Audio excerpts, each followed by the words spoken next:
My husband claimed he was studying for a certification. His study partner turned out to be a woman he met on a business trip. When I asked him about it, he said, "You're blowing this out of proportion." It wasn't long before he realized what proportion really meant. I'm a 46-year-old woman from Columbus, Ohio. I've been married to my husband, Mark, for 21 years. We have 2 kids, our daughter is 19 and in college, and our son is 16 and still in high school. I've been a stay-at-home mom for most of our marriage, though I've done part-time work here and there. Mark works in IT and has always been the main breadwinner. We've had our ups and downs, like any couple, but I thought we were solid. Last fall, Mark told me he needed to study for a new certification, some advanced cloud computing thing. He said it would help him get promoted at work. He mentioned that he and a colleague, Jess, were going to study together. He said they'd meet at the library or sometimes at a cafe. I didn't think much of it at first. Mark has always been a bit of a workaholic, and I figured this was just another step in his career. But then he started coming home later and later. He'd say they lost track of time or decided to grab dinner after studying. He was also more protective of his phone, which was unusual. He'd take it with him everywhere, even to the bathroom. When I asked about it, he said he was just being cautious because of work emails. In December, Mark went on a business trip to Chicago. He was gone for 4 days. When he came back, he seemed different, more distant. I asked him how the trip went, and he said it was fine, just meetings and networking. I didn't press him, but something felt off. A week later, I found a receipt in his jacket pocket from a restaurant in Chicago. It was for a dinner for 2, with a bottle of wine. I asked him about it, and he said he had dinner with a colleague. When I asked if it was Jess, he hesitated and then said yes. I found it odd that he hadn't mentioned it before. In January, I decided to do some digging. I checked our phone records and saw that he had been texting Jess constantly, even late at night. I confronted him, and he got defensive. He said they were just friends and study partners. When I asked why he was texting her at midnight, he said I was blowing things out of proportion. That phrase stuck with me. "You're blowing this out of proportion."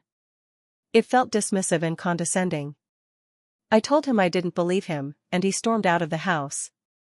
He came back hours later and acted like nothing had happened. In February, I decided to follow him one evening. He said he was going to the library to study with Jess. I waited about 15 minutes and then drove to the library. His car wasn't there. I checked a nearby cafe, nothing. I drove around for a while and eventually saw his car parked outside a hotel. I waited and watched. About an hour later, I saw him and a woman I assumed was Jess come out of the hotel, laughing and holding hands. They kissed before getting into his car and driving off. I felt like I had been punched in the gut. I went home and cried for hours. The next day, I confronted him with what I saw. He denied it at first, then admitted that he and Jess had been seeing each other for a few months. He said it started during the business trip to Chicago. He claimed it was just a fling and that it didn't mean anything. He begged me to forgive him and said he would end it. I told him to leave. He moved in with his brother temporarily. Our kids were devastated. Our daughter came home from college to support me, and our son stopped speaking to his father. I filed for divorce in March. Mark tried to fight it at first, but eventually agreed to the terms. We finalized the divorce in August. I later found out that Jess was also married and had 2 young children. Her husband filed for divorce as well. Mark and Jess tried to continue their relationship, but it didn't last. She went back to her husband, and Mark was left alone. He tried to reconcile with me, but I refused. I couldn't trust him anymore. It's been over a year since I found out about the affair. I've started working part-time at a local bookstore and have reconnected with old friends. I'm focusing on myself and my kids. It's been hard, but I'm slowly healing. I've learned that I deserve better and that I don't need someone who doesn't value me. A few weeks after the divorce papers were signed, I thought things would calm down. I had my routines back. Work, groceries, time with the kids. But I was wrong. Out of nowhere, I got a message on Facebook from a woman named Marcy. I didn't recognize her name, and we had no mutual friends. I almost ignored it, but something made me open it. Hi. I think we need to talk. It's about Jess. And your ex-husband. I stared at the screen for a while. I didn't reply right away. I sat with it for a full day. Then curiosity won. I messaged her back. We agreed to meet for coffee at a small place downtown the next morning. I didn't tell anyone, not even my daughter. I wasn't sure what this woman wanted, but I had a feeling it wasn't good. Marcy was about my age. She looked tired but sharp. She didn't waste time. I used to work with Jess. At her old company in Chicago, she said. You don't know half of what she's done. Apparently, Jess had a pattern. She had slept with at least 2 other married men at her workplace before Mark. One of them had a breakdown. Another left his wife and lost custody of his kids. She's a manipulator. Classic love bomber, Marcy said, stirring her coffee. But she's careful. She never leaves texts, never emails. Face-to-face only. Like she's trained. I asked her why she was telling me this now. She leaned in. Because she's not done with your husband. What do you mean? They broke up. Marcy shook her head. That's what you think. I saw them. Together. In Chicago. 2 weeks ago. At a hotel bar. I didn't want to believe it. But something in my gut twisted again. That same old feeling. I went home and checked Mark's LinkedIn. He'd recently posted about upcoming consulting opportunities and tagged a Chicago location. He was working freelance now, trying to rebuild after getting fired when the affair surfaced. Turns out it violated his company's policy. But I hadn't heard anything about him being back in Chicago. So I did something I'm not proud of. I used my son's old iPad, which was still signed into Mark's old iCloud account. I never deleted it after he left. I pulled up the Find My app. Sure enough, Mark's iPhone had pinged from Chicago. The same night Marcy said she saw him. I didn't message Mark. I didn't scream at him. I didn't warn him. I got in my car and drove the 6 hours to Chicago. I didn't even pack a bag. I booked a cheap motel, and with a little help from Marcy, who shockingly offered to help me watch the place, we waited. She had the hotel name, same one they used during that first business trip. At 8:47 p.m., they walked out. Holding hands. Again. Laughing. Again. I stepped out of my rental car and stood right in their path. Mark froze. Jess smiled, like she expected me. You followed me? Mark asked, looking pale. No. I came to find out what you really are. Jess rolled her eyes. This is pathetic. I turned to her. He destroyed our family for you. And now you're back to sneaking around hotel lobbies like some teenage drama? Mark tried to say something, but I walked away. I drove home the next morning. I didn't cry this time. I didn't even feel angry. Just empty. Like something inside me had burned out for good. 2 days later, my daughter called me from college. Mom, did you see the email Dad sent? What email? She forwarded it. Mark was trying to get ahead of the story. He'd emailed our kids, both of them, telling them that I had been spying on him, that I was paranoid and unstable. He twisted everything. Said I was trying to destroy his career out of revenge. Claimed Jess was helping him get back on his feet and I was sabotaging it. That's when I realized he wasn't just a cheater. He was a liar. A manipulator. And now, he was trying to turn our kids against me. After the email stunt with the kids, I didn't say anything to Mark. I let the silence speak. But inside, I was boiling. Not for myself anymore, but for my kids. The fact that he tried to manipulate them was the last line he crossed. I needed to protect them, even if they were almost grown. That same week, I went to clean out the old storage unit we had rented on the north side of Columbus. I had been meaning to do it for months, but with everything going on, I just never had the energy. Most of it was junk. Holiday decorations, baby clothes I couldn't throw out yet, Mark's old books from college. But in one of the plastic bins labeled office, I found something strange.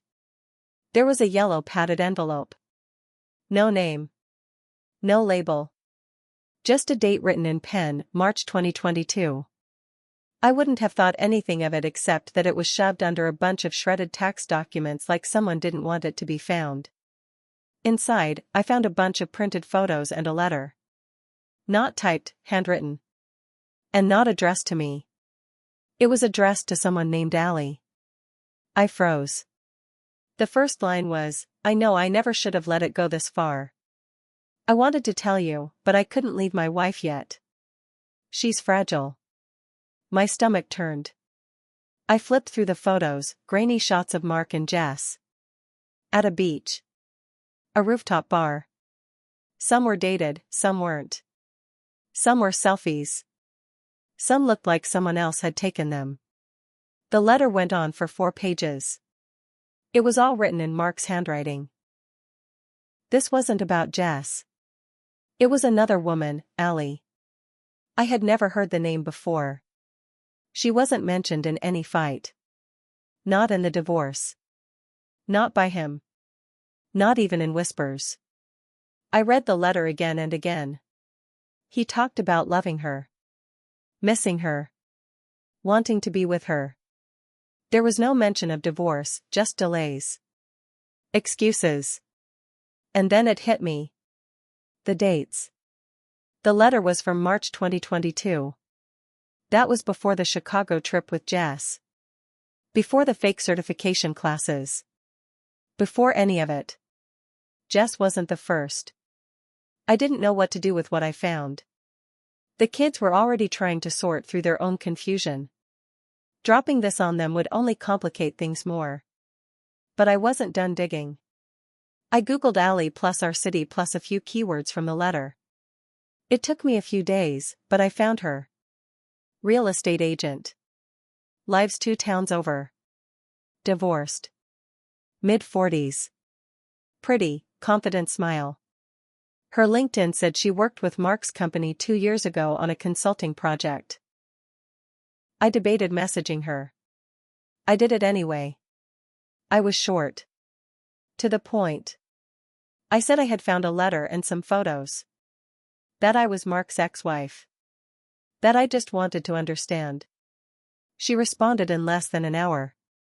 We met for lunch on a rainy Tuesday. She looked exhausted before I even sat down. Allie? I asked. Yeah, she said, you must be Jenna. She already knew my name. Mark must have told her something. She didn't beat around the bush. Yes, we had an affair, she said. It ended badly.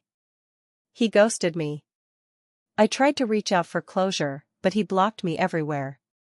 I didn't even know he was seeing someone else after me. She said he never mentioned Jess. He told me you were emotionally unstable. Said you were sick. That he was staying in the marriage until the kids were older. I believed him. Until one day he just vanished. She'd tried to confront him at work. He avoided her. She even threatened to go to HR.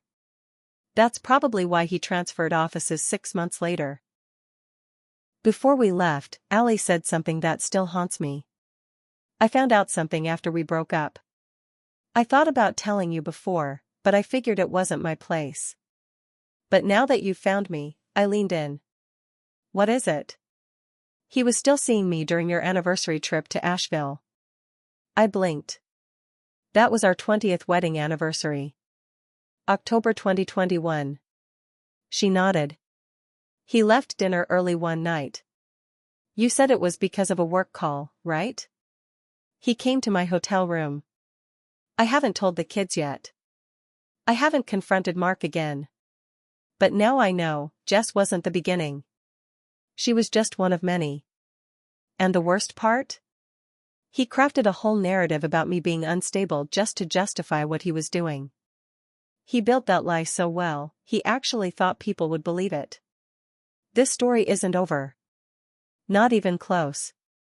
I have screenshots now. Letters. Photos. And 2 women who are willing to talk. It all came to a head at my son's school fundraiser in early May. One of those big dinner events with raffles and silent auctions. Parents, teachers, local business owners, all mingling with fake smiles and plastic cups of wine. I didn't want to go at first, but my son had asked me to help at the registration table. He's a quiet kid, doesn't ask for much, and this was important to him. I was checking names off the list when I looked up, and there he was. Mark. In a suit. With Jess on his arm. She was wearing a tight blue dress, like she was going to a cocktail bar, not a high school gymnasium.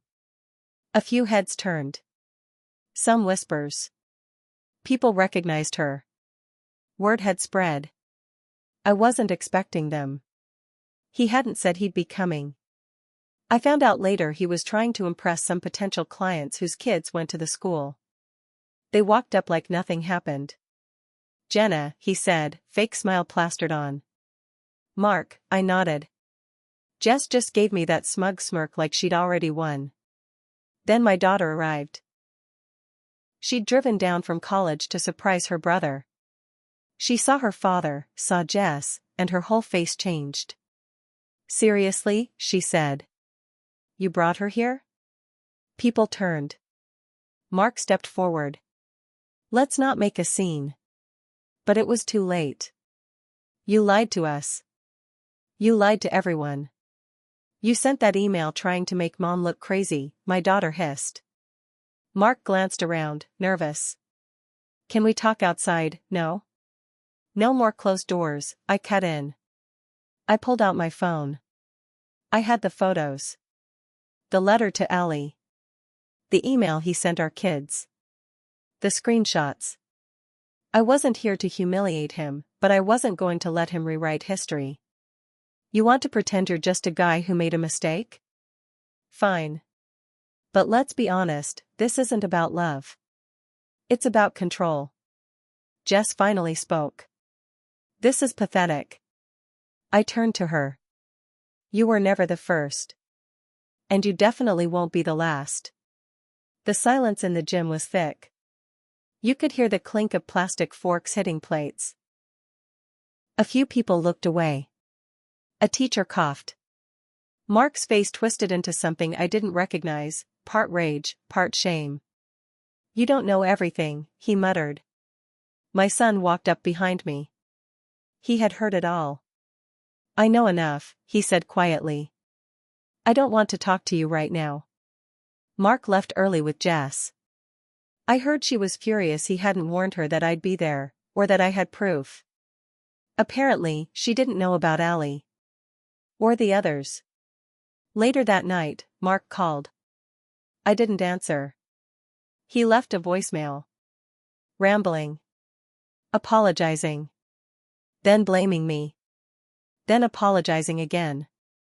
Classic. He tried texting the kids. My daughter blocked him. My son just replied with one word, why? The next week, I met with Allie again. We talked for hours. She cried. I didn't. I should have known, she said. I was just so lonely. I know, I told her. I was too. Mark still tries to reach out now and then. But it's mostly about clearing the air, as if that could fix things. He says he's in therapy. Says he wants to be a better father. But actions speak louder than words. Jess? She's gone. Moved back to her husband. Or maybe just out of town. I don't know, and I don't care. My daughter is thriving. My son is quiet, but steady. We talk more now. He comes to me with things, even the hard stuff. As for me, I'm still rebuilding. I didn't realize how deep the cracks had gone until the whole thing collapsed. I'd spent years making myself small, holding the pieces together, pretending the cold nights and empty texts were just phases. I don't know what comes next. Maybe I'll fall in love again someday. Maybe I won't. I'm not rushing it. But I know this, I'm no longer waiting for someone else to validate me. Mark used to tell me I was too emotional. Now I understand, that was never a weakness. It was my warning sign. And I've finally learned to listen to it. I'm not whole yet. But I'm mine again.